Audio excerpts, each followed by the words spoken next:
রে উজাইর, ওই যে গাধা, যেই গাধাটার পৃষ্ঠে সওয়ার হইয়া তুমি আসছিলে, এই গাধাটা তুমি কোন জায়গাতে রাখছিলে তোমার কি মনে আছে? বলে হ্যাঁ আল্লাহ মনে আছে। তো তাহলে যাও যাও, ওয়ানজুর ইলা হিমারিক, তুমি গিয়া তোমার গাধাটারে দেখো। আমি আল্লাহ তোমার গাধার ভেতরে পৃথিবীর মানুষের জন্য আমি আল্লাহ নিদর্শন রেখে দিয়েছি, নিদর্শন। এমনি হযরত উজাইর একটা দৌড় মাইরা গাধাটার কাছে গেছে। ও ভাই, গাধা যেই গর্তের মধ্যে বাইদা রাখছিল, ওই গাধার কাছে গিয়া দেখে গাধা ময়রা ফচ্চা গইল্লা মাটির সাথে মিশে গেছে, হাড্ডিগুলি পর্যন্ত মাটিয়ে খেয়ে ফেলছে। সামান্য দু একটা হাড্ডি, দু একটা কঙ্কাল মাটির উপরে পইরা রইছে। এখন দাঁড়ায়া দাঁড়ায়া মনে মনে ভাবে আর কয় না, একদিন হলে তো, একদিনে তো গাধা ময়রা এমন হওয়ার কথা না, অর্ধেক দিনে তো গাধা ময়রা এমন হওয়ার কথা না। আসলে আমার আল্লাহর কথাটাই হলো সত্য। এ মুসলমান ভাইরা, আল্লাহ নোটিশ জারি করে দিলেন, রে উজাইর, ওয়ানজুর ইলাল ইযাম কাইফা নুনশিজুহা, তুমি তোমার গাদার হাড্ডিগুলির দিকে তাকায়া থাকো। আমি মহান আল্লাহ দেখবা কেমনে হাড্ডিগুলির জোড়া লাগাই তুমি তাকায়া থাকো। এমনি হযরত উজাইর গাদার হাড্ডিগুলির দিকে তাকায়া রইছে। তাকায়া রইলে দেখে হাড্ডিগুলি নিজে নিজে মাটি থেকে আলাদা হয়ে উপরে উঠছে। উপরে উঠটা একটা আরেকটার সঙ্গে এইভাবে ঝাড়া মারতেছে, ঝাড়া নিজে নিজে মাটি শরীর থেকে সরাইতেছে। যে হাড্ডিটা ক্ষয় হয়ে গেছে, এই হাড্ডিটা অটোমেটিক পূরণ হয়ে যাইতেছে। যেই হাড্ডিটা একদম নাই, এই হাড্ডিটা নতুন করে সৃষ্টি হয়ে গেছে। আমার ভাই গো, হাড্ডিগুলো তৈয়ার হইয়া হাড্ডি অর্থাৎ কঙ্কালের একটা গাদা হয়ে গেছে। আল্লাহু আকবার বলে বলে কঙ্কালের গাদা হয়ে দাঁড়ায় গেলে আল্লাহ রাব্বুল আলামিন কি করলেন? সুম্মা নাকসুহা লাহমা, সুম্মা নাকসুহা লাহমা, এই কঙ্কালের উপরে আল্লাহ গোশত ফিটিং করে দিলেন, গোশত। এরপরে আল্লাহ চামড়া দ্বারা প্যাকেটিং করলেন, একদম কমপ্লিট গাদাটা হয়ে গেলে আল্লাহ পাক তার ভেতরে প্রাণ দিয়া দিছে, তার ভেতরে রূহ দিয়া দিছে। রূহ দেওয়ার সঙ্গে সঙ্গে গাদাটা জিন্দা হয়ে গেছে। এমনি আমার আল্লাহ ডাক মারলেন, রে উজাইর, তোমার প্রশ্নের জবাব পাইছো নি রে? এই যে তোমার গাধাটা, মৃত গাধাটা, এই গাধাটার কয়েকটা কঙ্কাল মাত্র ছিল, কিছুই ছিল না। আমি আল্লাহ তোমার চোখের সামনে কোনো কারিগর ছাড়া, আমি আল্লাহ তোমার চোখের সামনে কোনো মিস্ত্র ছাড়া, শুধুমাত্র আমার হুকুম দ্বারা তোমার মৃত গাধাটার জিন্দা করেছি। আর তোমারে তো জিন্দা করছি, ওই 100 বছর ঘুম পাড়ায় রাইখা তোমারে জিন্দা করলাম। আর এখন তোমার চোখের সামনে হাড্ডি থেকে তোমার গাধাটার আমি জিন্দা করলাম। তাহলে বলো আমি আল্লাহ হাসরের ময়দানে জিন্দা করতে পারবো কি পারবো না? হযরত উজাইর বলেন, আল্লাহ অবশ্যই আপনি পারবেন। আপনি পারবেন না কেন? আপনার প্রতি তো আমার বিশ্বাস আগেই আছে। আমার ইতমিনানে কলবের জন্য আমি বলেছিলাম, আল্লাহ দয়া করে আমাকে মাফ করে দিয়েন। এমন সময় আমার আল্লাহ হযরত উজাইরের ডাক দিয়ে বলেন, রে উজাইর, যেমনি ভাবে তোমারে 100 বছর ঘুম পাড়ায় রাইখা আমি আল্লাহ পুনরায় জিন্দা করলাম, যেমনি ভাবে তোমার গাধাটারে তোমার চোখের সামনে আমি মহান আল্লাহ জিন্দা করলাম, ঠিক এমনি ভাবে হাসরের ময়দানে আমি আল্লাহ একটা হুকুম করব, মাত্র হুকুম। আমি শুধু বলবো কোন, আমি কোন বলার সাথে সাথে পৃথিবী সৃষ্টির পর থেকে নিয়ে কিয়ামত পর্যন্ত যত মাখলুক আমি দুনিয়াতে দুনিয়াতে পাঠিয়েছিলাম সমস্ত মাখলুক জিন্দা হইয়া হাসরের ময়দানে উঠে দাঁড়ায়া যাবে।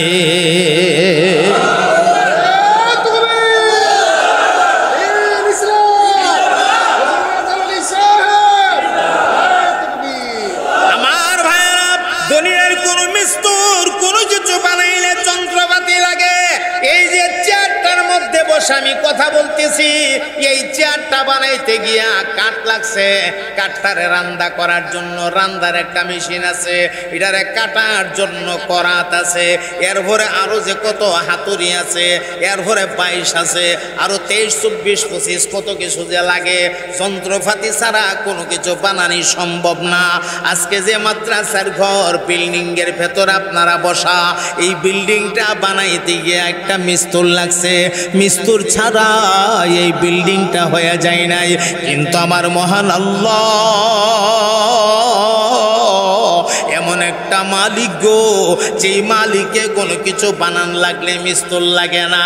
এ ভাই, এই সামান্য একটা বিল্ডিং ছাদটারে দাঁড় করে রাখার জন্য ফিলার লাগছে। ফিলার গুলির উপরে, বিমগুলির উপরে এই ছাদটারে দাঁড় করে রাখা হয়েছে।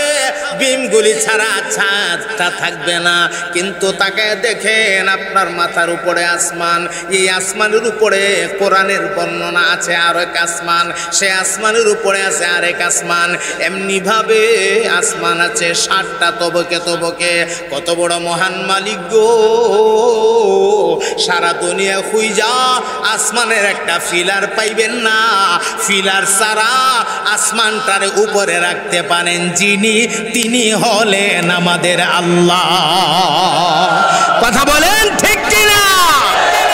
দুনিয়াতে যারা নাস্তিক মতবাদ লালন করে, এক নাস্তিকের কথা আমি শুনছিলাম, হুজুরের বয়ানে ফুল দইরা বলতেছে নিচের থেকে কোনো ক্ষতি নাই, কিন্তু তোমরা জানো না উপর থেকে টানা দেওয়া আছে, টানা উপর থেকে বেলা আসমান টানা দিয়া রাখছে।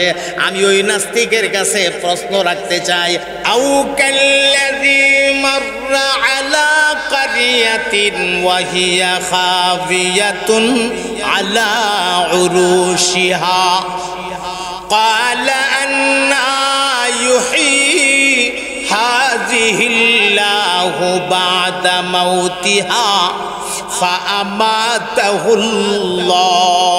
ফাআমাতাহুল্লাহু মিআতা আম সুম্মা বা'আসাহু ক্বালা কাম লাবিস্তা ক্বালা লাবিস্তু ইয়াওমান আও বা'দা ইয়াওম ক্বালা বাল লাবিস্তা মিআতা আম ফানজুর ইলা তাআমিকা ওয়া শারাবিকা লাম ইয়াতাসান্না ওয়ানজুর ইলা হিমারিক ওয়ালিনাজআলাকা আয়াতাল লিন্নাস ওয়ানজুর ইলাল ইযাম কাইফা নুনশিজুহা সুম্মা নাকসুহা লাহমা ফালাম্মা তাবায়্যানা লাহু ক্বালা আ'লামু আন্নাল্লাহা আলা কুল্লি শাইইন কাদির। এই আয়াতটার মাধ্যমে 1 নাম্বার প্রশ্নের জবাব দেওয়া হয়েছে। রাইসুল মুফাসসিরিন হযরত আব্দুল্লাহ বিন আব্বাস ডাক দিয়া বলেন, এই 2 ভাইয়ের নাম আমার কাছ থেকে তোমরা নেও। একজনের নাম ছিল উযাইর। বলেন কি নাম? উযাইর। আরেকজনের নাম ছিল উযাইস। পাশাপাশি 2টা নাম। একটা নামের শেষ অক্ষর র, আরেকটা নামের শেষ অক্ষর জা। উযাইর আর উযাইস। কয়জন হইল? যমক সন্তান হইলে তখন দেখবেন নাম পাশাপাশি রাখে, একসাথে দুই ভাই জন্ম নিছে, একজনের নাম রাখছে হাসান, আরেকজনের নাম রাখছে হুসাইন। এমন হয় না? নাম পাশাপাশি হয়। হযরত আব্দুল্লাহ ইবনে আব্বাস ডাক দিয়া বলেন, একজনের নাম উযাইদ, আরেকজনের নাম উযাইজ। ইহুদিরা ডাক দিয়া কয়, বিস্তারিত ব্যাখ্যা দাও, বিস্তারিত ব্যাখ্যা না দিলে মানি না। হযরত আব্দুল্লাহ বিন আব্বাস আল্লাহর কোরআনের আয়াত পয়রা পয়রা বিস্তারিত ব্যাখ্যা দিতেছে। দুই ভাই একসাথে জন্ম নিয়েছে, ক্রমান্বয়ে দুজন বড় হইতে লাগলো। হঠাৎ একদিন হযরত উযাইর একটা সফরে বের হলো। সফরে একটা কারিয়াতে গেলেন, একটা গ্রামে গেলেন। সেখানে গিয়ে দেখে এই গ্রামে কেউ নাই, পুরুষ নারী ছোট বড় কোনো মানুষ নাই, সব মানুষ মারা গেছে। কিছু মানুষের কঙ্কাল পয়রা রয়েছে, কঙ্কাল। এই কঙ্কালগুলির মাঝখানে দাঁড়ায়া দাঁড়ায়া হযরত উযাইর আমার আল্লাহরে ডাক দিয়া কো, আল্লাহ, মানুষের মরণের পরে তুমি যে জিন্দা করবা এটা বিশ্বাস করি গো মাওলা, ভালোভাবে বিশ্বাস করি, অন্তর থেকে বিশ্বাস করি, বিশ্বাসের মধ্যে কোনো ভুল নাই। তবে মাওলা, তুমি কেমনে জিন্দা করবা একটা নজর যদি দেখতাম কলিজাটা ঠান্ডা হইতো। কেমনে বানাইবা এক নজর দেখতে চাই। আমি জানতে চাই মুসলমান, হাড্ডি দিয়া কঙ্কাল দিয়া বানানির মতো ক্ষমতা আপনাদের আল্লাহর আছে না নাই? আরো জোরে বলেন আছে? এ মুসলমান, হাড্ডি দিয়া কেন গো? হাড্ডি দিয়া কেন? কিছু না থাকা থেকে আমরা আল্লাহ বানাইতে পারে? পারে না? কাইফা তাকফুরুনা বিল্লাহি ওয়া কুনতুম আমওয়াতান ফাহিয়াকুম সুম্মা ইউমিতুকুম সুম্মা ইউহয়িকুম সুম্মা ইলাইহি তুরজাউন।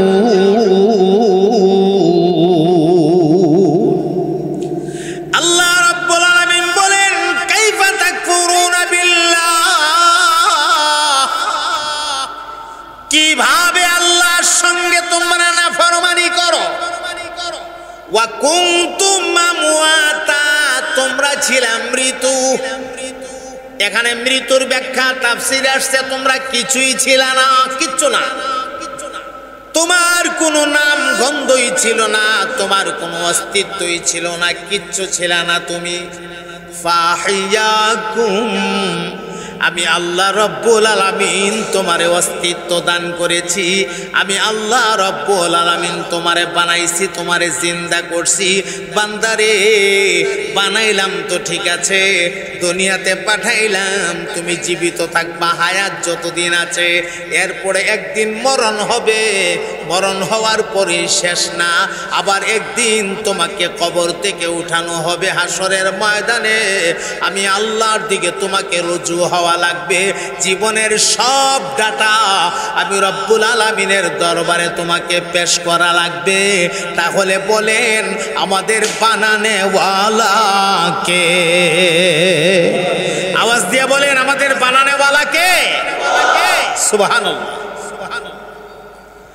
এ ভাই, এখানে তো কঙ্কাল আছে, আপনাকে আমারে বানাইতে গিয়ে তো কঙ্কালও নাই। আপনি হয়তো যুক্তির খাতিরে বলতে পারেন কঙ্কাল নাই, কিন্তু নুতফা তো আছে। নুতফা আল্লাহ তো বলছেন নুতফা দিয়া বানাইছে, নাপাক পানি দিয়া, এটা তো আছে, এটা দিয়া তো বানাইছে, কিছু নাই থেকে তো বানাইছে না।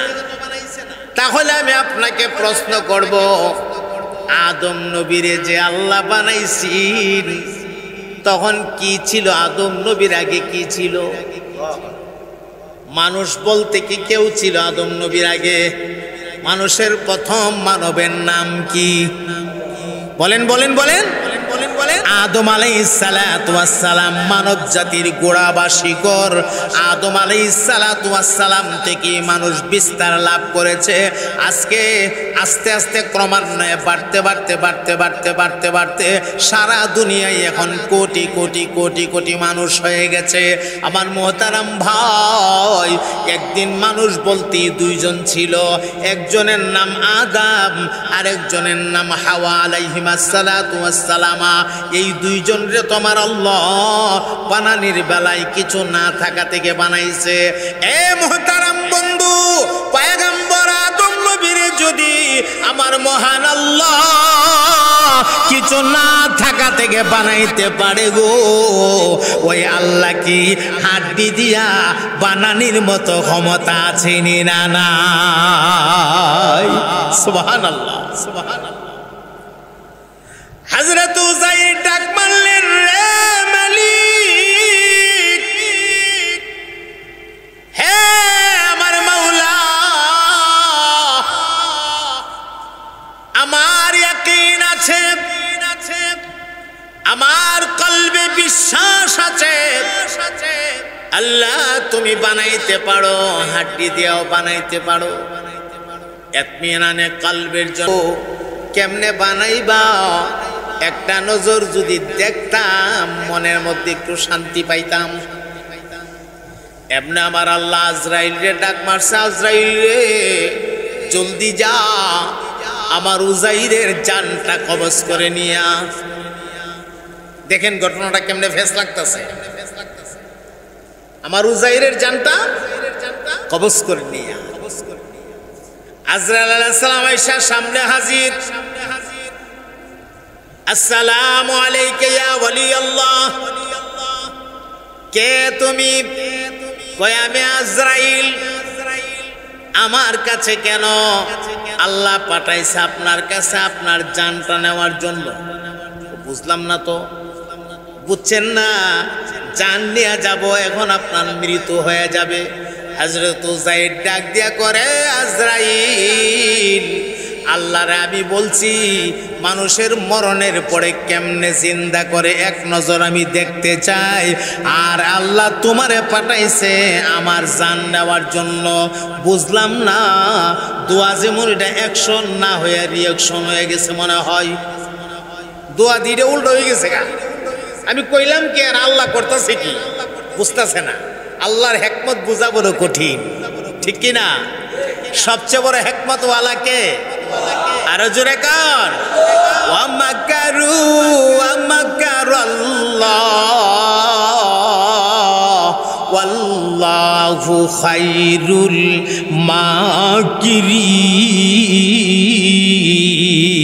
মাকিরিন। আল্লাহ ডাক দিয়া বলে, রে পৃথিবীর মানুষ, তুমি মক্করবাজি করবা, ধোঁকাবাজি করবা, তুমি একজনের ঠকাইবা, একজনের সাথে তুমি ধোঁকাবাজি করবা, আর নিজের তুমি খুব বড় মাপের ধোঁকাবাজ মনে করো। একটা কথা জান্না রাখো, তুমি যত বড় ধোঁকাবাজি হও না কেন, আমি আল্লাহর কৌশলের কাছে তোমার ধোঁকা জিরো। কথা কয় না? ঠিক কি না? আমার কৌশলের কাছে তোমার ধোঁকা কি? জিরো। আমি ধরি না, ধরি না, ধরি না, ধরি না। ছাড় দেই, ছাড় দেই, ছাড় দেই, ছাড় দেই। করতে থাক বান্দা, করতে থাক, করতে থাক। ওই যে আমাদের দেশের বাচ্চারা আকাশে ঘুড়ি ওড়া, সুতা ছাড়ে ছাড়ে, ঘুড়ি উপরের দিকে যা, আর ঘুড়ি মাথা লড়ায় লড়ায় কয় অনেক উপরে আইসা পড়ছি, আর আমি তোমার কাছে আসবো না, আসবো না, আসবো না। মালিকের হাতে সুতার মাথা ধরা। যতই আসবো না, আসবো না বলে না আইসা কিন্তু পারবে না।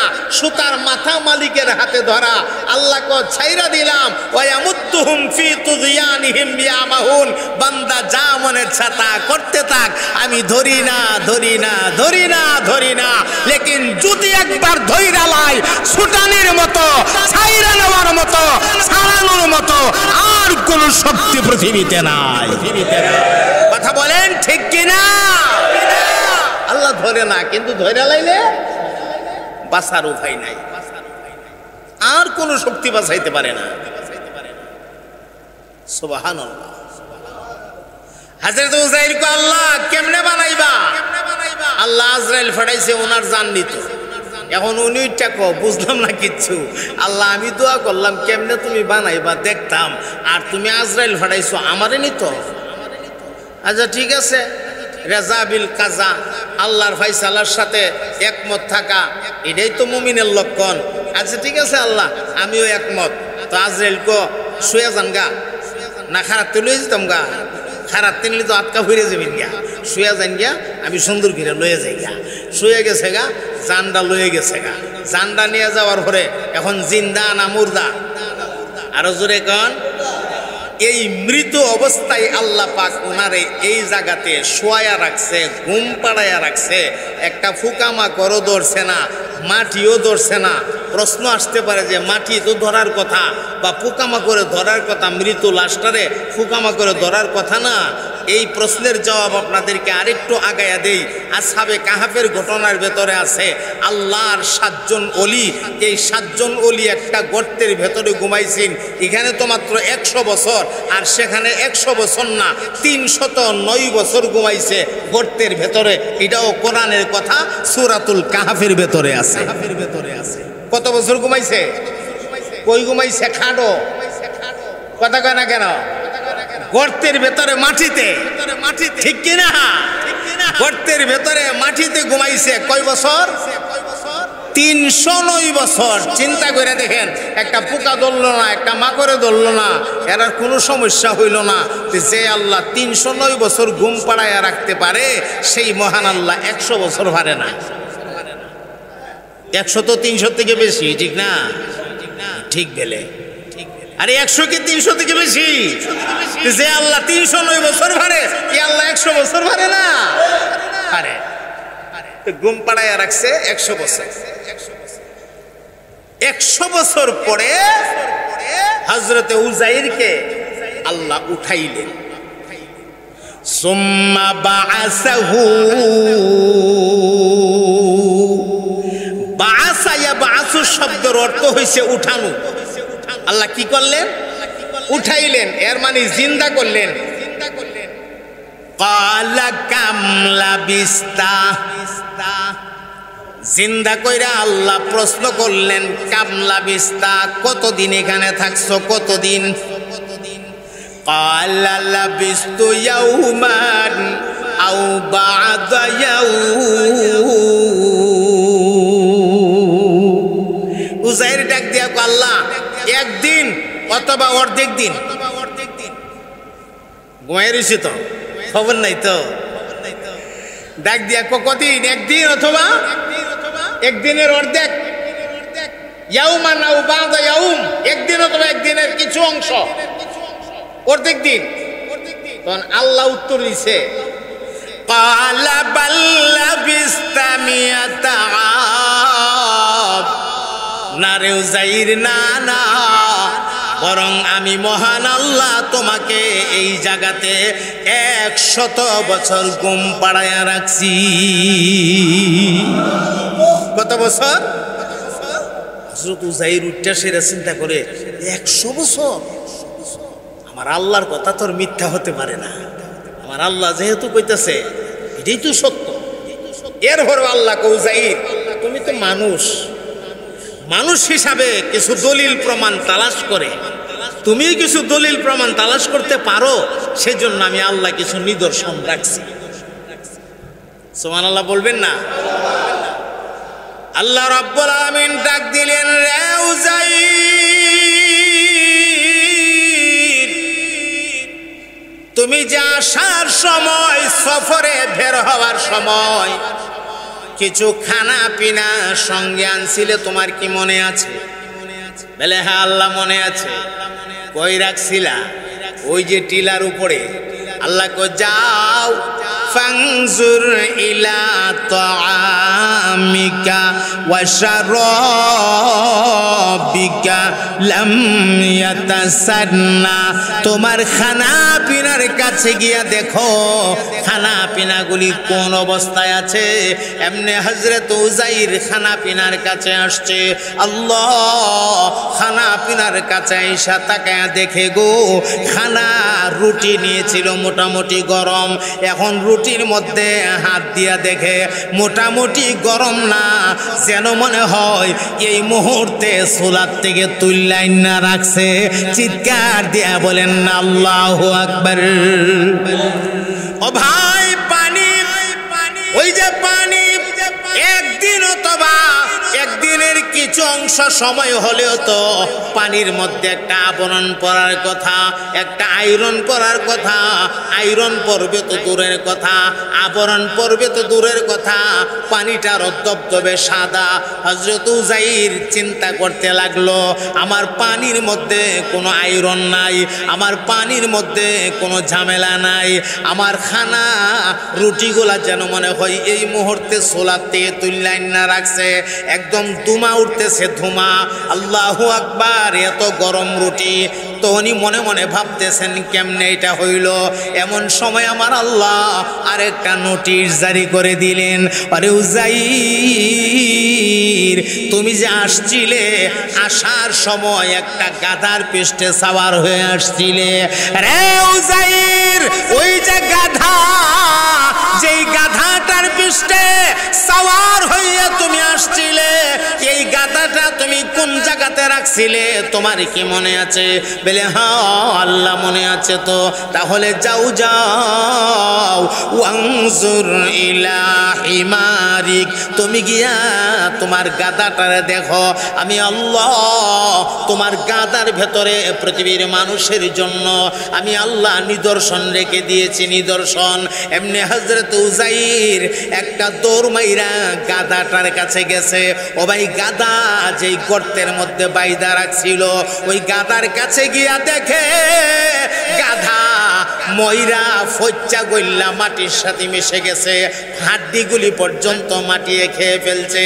সামান্য দু একটা হাড্ডি, দু একটা কঙ্কাল মাটির উপরে পয়রা রইছে। এখন দাঁড়ায়া দাঁড়ায়া মনে মনে ভাবে আর কয় না, একদিন হলে তো একদিনে তো গাধা ময়রা এমন হওয়ার কথা না, অর্ধেক দিনে তো গাধা ময়রা এমন হওয়ার কথা না। আসলে আমার আল্লাহর কথাটাই হলো সত্য। এ মুসলমান ভাইরা, আল্লাহ নোটিশ জারি করে দিলেন, রে উযাইর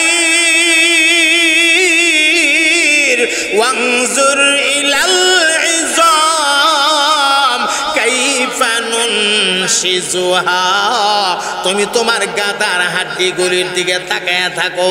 আমি মহান আল্লাহ দেখবা কেমনে হাড্ডিগুলির জোড়া লাগাই তুমি তাকায়া থাকো। এমনি হযরত উযাইর গাদার হাড্ডিগুলির দিকে তাকায়া রইছে। তাকায়া রইলে দেখে হাড্ডিগুলি নিজে নিজে মাটি থেকে আলাদা হয়ে উপরে উঠছে। উপরে উঠটা একটা আরেকটার সঙ্গে এইভাবে ঝাড়া মারতেছে, ঝাড়া নিজে নিজে মাটি শরীর থেকে সরাইতেছে। যে হাড্ডিটা ক্ষয় হয়ে গেছে এই হাড্ডিটা অটোমেটিক পূরণ হয়ে যাইতেছে। যেই হাড্ডিটা একদম নাই এই হাড্ডিটা নতুন করে সৃষ্টি হয়ে গেছে। আমার ভাই গো, হাড্ডিগুলো তৈয়ার হইয়া হাড্ডি অর্থাৎ কঙ্কালের একটা গাদা হয়ে গেছে। আল্লাহু আকবার বলে বলে কঙ্কালের গাদা হয়ে দাঁড়ায় গেলে আল্লাহ রাব্বুল আলামিন কি করলেন? সুম্মা নাকসুহা লাহমা, সুম্মা নাকসুহা লাহমা, এই কঙ্কালের উপরে আল্লাহ গোশত ফিটিং করে দিলেন, গোশত। এরপরে আল্লাহ চামড়া দ্বারা প্যাকেটিং করলেন, একদম কমপ্লিট গাদাটা হয়ে গেলে আল্লাহ পাক তার ভেতরে প্রাণ দিয়া দিছে, তার ভেতরে রূহ দিয়া দিছে। রূহ দেওয়ার সঙ্গে সঙ্গে গাদাটা জিন্দা হয়ে গেছে। এমনি আমার আল্লাহ ডাক মারলেন, রে উযাইর তোমার প্রশ্নের জবাব পাইছো নি রে? এই যে তোমার গাধাটা, মৃত গাধাটা, এই গাধাটার কয়েকটা কঙ্কাল মাত্র ছিল, কিছুই ছিল না। আমি আল্লাহ তোমার চোখের সামনে কোনো কারিগর ছাড়া, আমি আল্লাহ তোমার চোখের সামনে কোনো মিস্ত্রি ছাড়া, শুধুমাত্র আমার হুকুম দ্বারা তোমার মৃত গাধাটার জিন্দা করেছি। আর তোমারে তো জিন্দা করছি, ওই 100 বছর ঘুম পাড়ায় রাইখা তোমারে জিন্দা করলাম। আর এখন তোমার চোখের সামনে হাড্ডি থেকে তোমার গাধাটার আমি জিন্দা করলাম।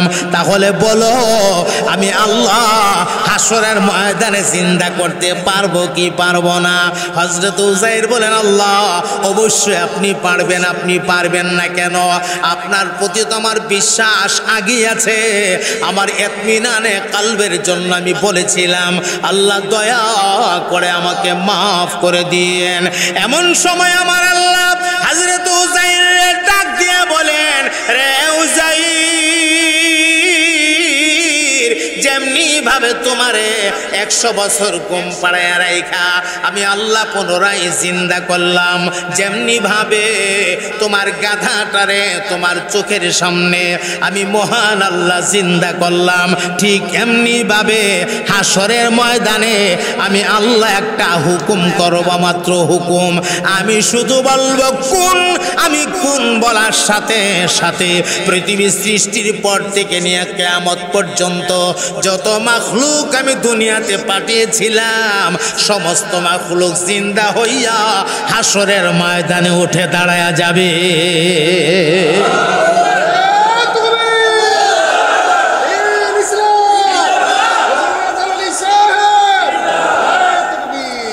আমার ভাইরা, দুনিয়ার কোন মিস্তুর কোনো কিছু বানাইলে যন্ত্রপাতি লাগে।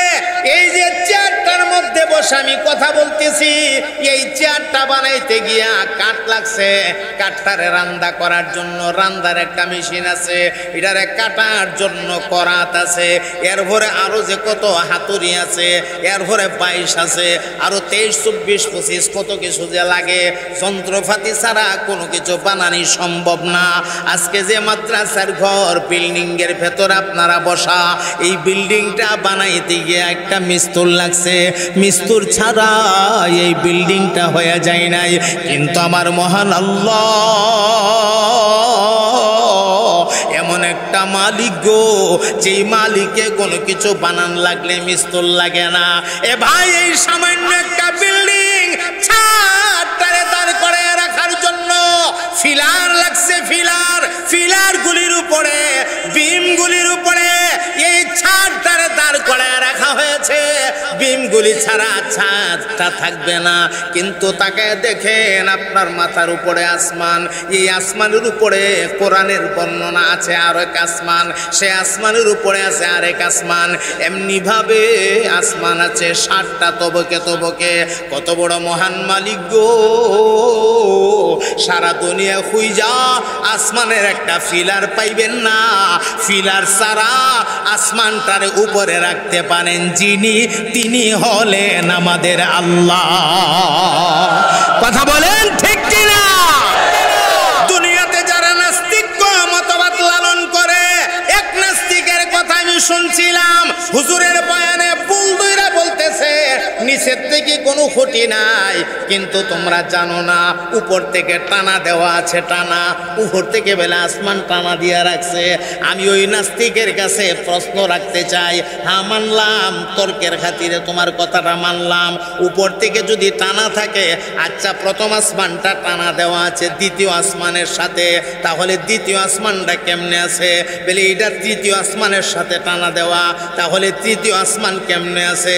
বলে এটা চতুর্থ আসমানের সাথে টানা দেওয়া, তাহলে চতুর্থ আসমান কেমনে আছে? বলে পঞ্চম আসমানের সাথে টানা দেওয়া, পঞ্চম আসমান কেমনে আছে? বলে ষষ্ঠ আসমানের সাথে টানা দেওয়া, ষষ্ঠ আসমান কেমনে আছে? বলে সপ্তম আসমানের সাথে টানা দেওয়া। আরে সপ্তম আসমান কেমনে আছে? বলে লৌহের সাথে টানা দেওয়া। আরে লৌহ কেমনে আছে? বলে কলমের সাথে টানা দেওয়া। আরে কলম কেমনে আছে? বলে আরশের সাথে টানা দেওয়া। তাহলে আমার প্রশ্ন, আরশের উপরে তো আর কিচ্ছু নাই, আরশটা মনে হয় ওই নাস্তিকের বাবার মাথাত আছে। কথা বলেন ঠিক কিনা? তাহলে বলেন নিচের থেকে যেমন খুঁড়ি নাই উপরেও টানা নাই, কথা বলেন ঠিক কিনা? যারা বিমানে সফর করছেন তাদের উদ্দেশ্যে একটা মেসাল দেই। বিমান মেঘমালার উপর দিয়ে চলে, যেগুলি লোকাল বিমান আছে, ডোমেস্টিক বিমান, এগুলা তো এমন জায়গাটা যা মেঘমালার খুব কাছাকাছি উপর দিয়া যা, বিমানের জানালা দিয়া তাকাইলে মেঘখণ্ডগুলো দেখা যা, মেঘমালাগুলি দেখা যা। আর যেই বিমানগুলা আপনার দূরে যা, লং জার্নিংয়ে যা, এগুলো অনেক উপরে চলে যা, 35-36 হাজার ফিট উপরে চলে যা, এগুলির থেকে মেঘমালা দেখা যায় না। আমি নিজের চোখে অসংখ্যবার দেখেছি মেঘমালা, এত বড় বিশাল বিশাল মেঘমালাগুলা মির্চির সাক্কার মতো দেখা যায়, কি সুন্দর চমৎকার যে দেখা যায়। যারা লোকাল বিমানে গেছেন জীবনে দেখা থাকলে হয়তো আমার সাথে একমত হবেন, এত সুন্দর লাগে। আর মনে হয় যেন এখানে লামাই দিলে আইটা আমি যাইতাম, আমি মনে পড়তাম না, এমন একটা ভাব। আর এত সুন্দর লাগে দেখতে, মনে হয় এটা কামড়ায় খাইলে খুব মজা লাগবো, সাদা ফক ফক করে। এই মেঘমালাটা কেমনে আছে? নিচের দিকে কোনো খুঁড়ি নাই, উপর থেকে কোনো টানা নাই, মেঘমালাটা উপরে থাকে, এটা নিচে পড়ে যায় না, এই বরফখণ্ডটা নিচে পড়ে যায় না। হ্যাঁ, এই মেঘমালাটা কেমনে আছে? শুধুমাত্র আমার আল্লাহর হুকুমের দ্বারা আছে। চিৎকার দিয়া বলেন ঠিক কিনা? তাইলে আমরা আল্লাহ পারেনি না পারে না? কষ্ট হইতেছে আপনাদের? আর এই সময়ও বেশি নাই, আর হুদা 10টা মিনিট আছে। এক প্রশ্ন মাত্র শেষ হওয়ার পথে, আরো রয়েছে কই প্রশ্নের উত্তর। আচ্ছা এখন আসেন ফিনিশিংটা দেই, একটা প্রশ্নের ফিনিশিং দেই। ও ভাই, তারা দুই ভাই, এক ভাইয়ের নাম উজাইর আর এক ভাইয়ের নাম উজাইজ। মনে আছে কথাটা? একজনের নাম উজাইর আরেকজনের নাম উজাইজ। উজাইজ তো স্বাভাবিক জিন্দিগি যাপন করতেছে, কোনো অসুবিধা নাই। কিন্তু উজাইর সফরে যাওয়ার পরে 100 বছর আল্লাহ মৃত অবস্থায় রাখলো। ওই যে 100 বছর মৃত অবস্থায় রাখলো, দুনিয়ার কোনো কার্যক্রম ওনার মধ্যে ছিল না। এই 100 বছর ওনার হায়াতের জীবন থেকে মাইনাস হয়ে গেছে, মাইনাস। পরবর্তীতে তারা দুই ভাই যদিও একসাথে মরছে, কিন্তু 100 বছর যে তিনি ঘুমায়া রয়েছে দুনিয়ার হায়াতের সাথে, এই হায়াতটার যেহেতু সম্পৃক্ততা নাই, ও ভাই দুই ভাইয়ের মধ্যে 100 বছরের হায়াতের ব্যবধান হয়ে গেছে। এই জবাবটা শুননা ইহুদিরা তখন ডাক দিয়া গো সাদ্দাক্তা, ওরে আব্দুল্লাহ ইবনে আব্বাস, যে উত্তর তুমি দিয়েছো সঠিক উত্তর তুমি দিয়েছো। এখন বলেন 2 নাম্বার প্রশ্নটা কি ছিল? ওই জায়গাটা পৃথিবীর কোন জায়গা? যে জায়গাতে পৃথিবী সৃষ্টি হওয়ার পরে মাত্র একবার সূর্যের আলো লাগছে, আর জীবনে কোনোদিন লাগবে না। কথাটা এমন না? বুঝলে লাইছেন? দ্বিতীয় প্রশ্নের উত্তরটা সংক্ষেপে দিয়ে দেই।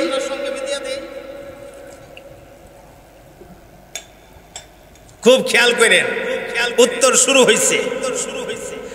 وجاوزنا ببني إسرائيل البحر فأتبعهم فرعون وجنوده بغيا وعدوا حتى إذا أدركه الغرق قال آمنت أنه لا إله إلا الذي آمنت به بنو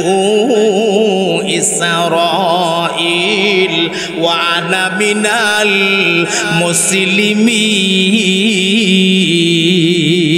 المسلمين।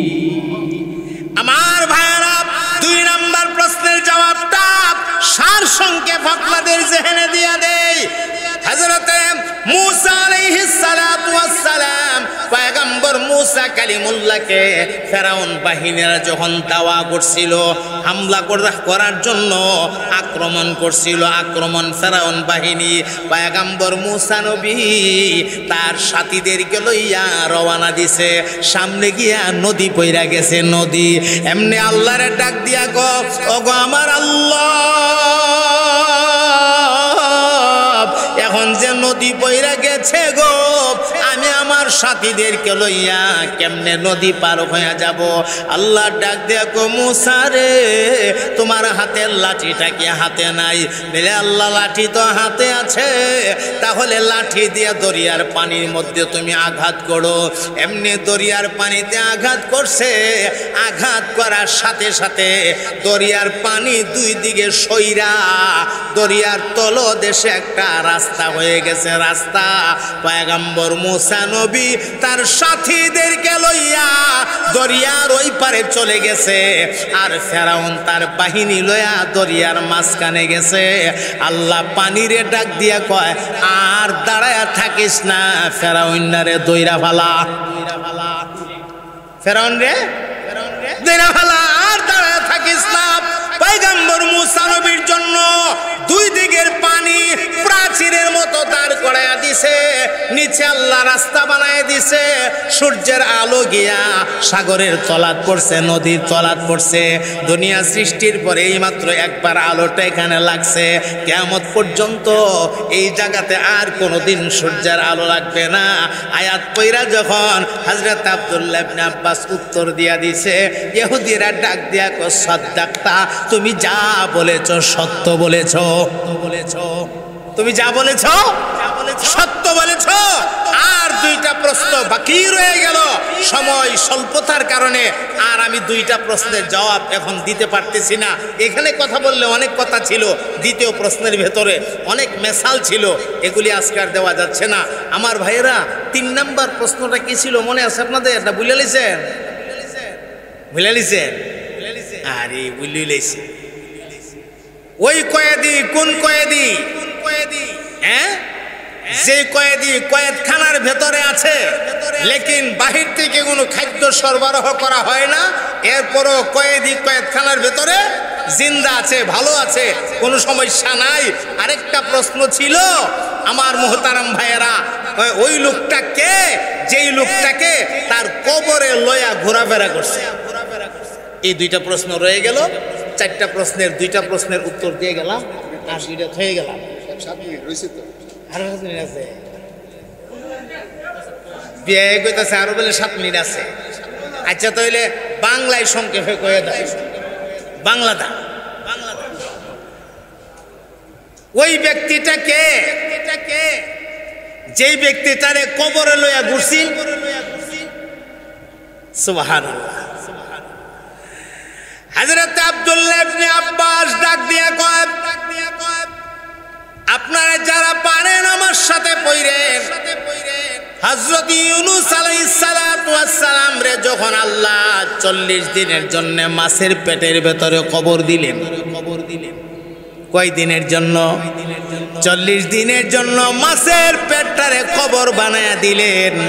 হযরত ইউনূস পয়গম্বর সেখানে কি বলছিলেন? লা ইলাহা ইল্লা আনতা সুবহানাকা ইন্নী কুনতু মিনাজ জালিমিন ফাস্তাজাবনা লাহু ওয়া নাজ্জাইনাহু মিনাল গাম্মি ওয়া কাযালিকা নাজজিল মুহসিনিন।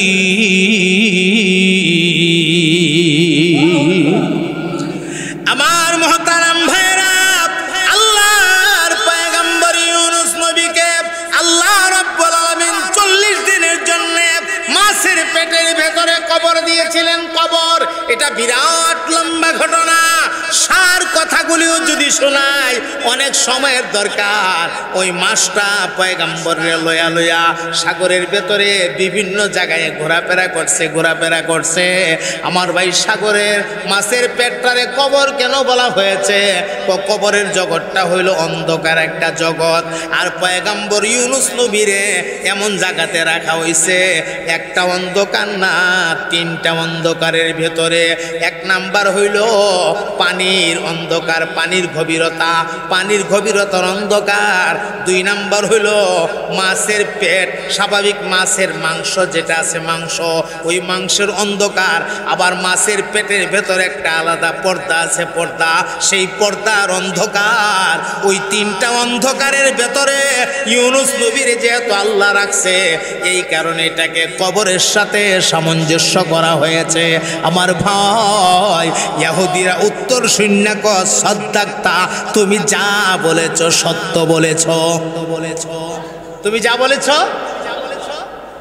ওই কয়েদি কোন কয়েদি, 4 নম্বর প্রশ্নটা খেয়াল করেন।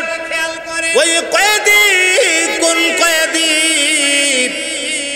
যে কয়েদি কয়েদখানার ভেতরে বাহির থেকে কোনো খাদ্য সরবরাহ করা হয় না, কিন্তু কয়েদি সেখানে ভালো আছে।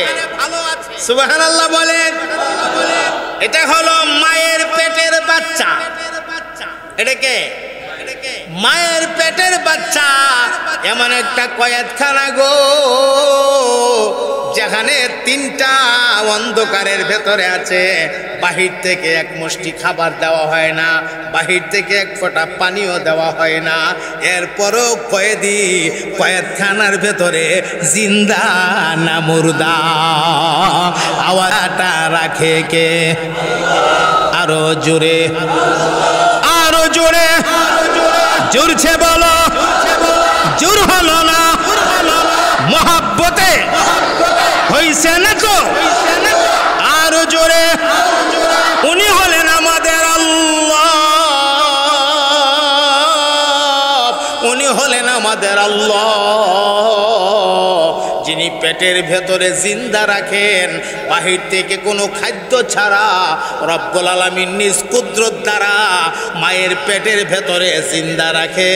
মায়ের পেটের ভেতরের বিস্তারিত অবস্থাটা যদি তুলে ধরতে চাই, সেখানে বিরাট লম্বা একটা ওয়াজ আছে। আল্লাহু আকবার। আল্লাহর কোরআনের আয়াত পইরা হযরত আব্দুল্লাহ বিন আব্বাস যখন উত্তর দিয়া দিছে, ইহুদি ডাক দিয়া কো সাদ্দাক্তা, সাথে সাথে ডাক দিয়া কয় ইয়াকিন হয়ে গেছে এটা দুনিয়ার কোনো মানুষের কালাম না, এটা আল্লাহ প্রদত্ত কালাম। যারা প্রশ্ন করতে এসেছিল, এই মানুষগুলার মধ্য থেকে কিছু মানুষ কালিমা পড়ে মুসলমান হয়ে গেছে, আর কিছু মানুষ এখন না, এটা মুহাম্মদ বানায়া কোন রকম একটা আরবি তৈরি করছে, আর এই আরবিটারে কোরআনের নামে চালাই দিছে। কফাল ফুরা, এটা কি ফুরা? কফাল ফুরা। কোরআন রেবেলে আমার নবী আরবি বানায়া এরপরে বলে ছাইরে দিছে। তে তোরাই মনে একটা আরবি একটা আয়াত বানাইতে পারলে না জীবনে? চেষ্টা তো কম করছস না, কথা কয় না? চেষ্টা কম করছে, বহুত চেষ্টা করছে একটা আয়াত বানাইব। আরে কথা গেলে লম্বা হয়ে যেতেছে গা, বহুত চেষ্টা করছে। অনেক কথাটা কয়ে শেষ দেলাই। এর একদিন বইছে কোরআনের আয়াতের মতো আয়াত বানাই লইব, ছোট্ট একটা সূরা লইয়া বইছে, ইন্না আতাইনা সূরাটা লইয়া বইছে। এখন বয়সের আয়াত বানাইব, সারা দিন চলে গেছে, আয়াত তোর বানাইতে পারে না, উইটা যাইব গা। এমন সময় একজন উইটা ক, আমি তো আয়াত একটা বানাইছি। বানাইছ যে মিলেনি? তো হ্যাঁ মিলে। কেমন মিলে? 100% মিলে। কোথায় আমরা শোনা, এমনি শোনাইতেছে, ইন্না আতাইনাকাল কাউসার ফাসাল্লি লিরাব্বিকা ওয়ানহার ইন্না শানিআকা হুয়াল আবতার লাইসা হাযা কালামুল বাশার। চিৎকার দিয়া কন্যা সুবহানাল্লাহ। আরে সুবহানাল্লাহ বলতে কেন বললাম? এই কারণে বললাম, এর যে আয়াত বানাইছে, যে আয়াতটা বানাইছে, এই আয়াতটাও প্রমাণ করে এটা আল্লাহর কালাম। সুবহানাল্লাহ। যে আয়াত বানাইছে, যদিও আপনার ওজন মিলছে ওজন, ইন্না আতাইনাকাল কাউসার ফাসাল্লি লিরাব্বিকা ওয়ানহার ইন্না শানিআকা হুয়াল আবতার লাইসা হাযা কালামুল বাশার। ওজন মিলছে, ওজন মিললে কি হবে গো? যে আয়াত বানাইছে, আয়াতের অর্থ হইতেছে এটা মানব রচিত কোনো কালাম না, এটা মানব রচিত কোনো কালাম না। আরে মানব রচিত কালাম যদি না হয়, তাহলে এটা কার কালাম? আরো জোরে বলেন, এটা কার কালাম? শুরু করেছিলাম যেই কালাম দিয়া, শেষ করলাম সেই কালাম দিয়া।